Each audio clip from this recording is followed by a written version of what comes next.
Banorët e lagjës me numër 1 në Durrës po përballen me një situatë të vështirë së fundmi gjatë netëve, pasi ndriçimi publik mungon prej disa ditësh.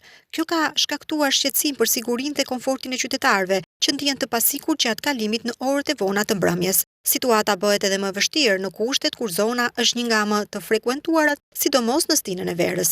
Nga raportimet e banorëve, ndriçimi i rrugës është thuajse i pavlefshëm gjatë natës, duke i bërë të vështira lëvizjet dhe rrezikuar sigurinë e këmbësorëve dhe automjeteve që qarkullojnë. Disa qytetarë kanë shprehur shqetësimin për mundësinë e incidenteve apo aksidenteve, veçanërisht për ata që kalojnë përmes rrugëve të ngushta dhe pa ndriçim të mjaftueshëm. Çdo natë është e vështirë të kalosh në rrugët e lagjës, pasi nuk ka drita dhe nuk dihet se çfarë mund të ndodhë. Shpresojmë që autoritetet të ndërhyjnë sa më shpejt, thanë banorët jashtë kamerave. Banorët kërkojnë ndërhyrje të shpejtë nga autoritetet lokale, duke apeluar për rregullimin e ndriçimit dhe krijimin e kushteve të sigurta për të gjithë ata që kalojnë natën në këtë zonë. Mungesa e ndriçimit është një problem që shqetëson jo vetëm qytetarët dhe kërkon vëmendje urgjente, por dhe turistët në sezonin turistik.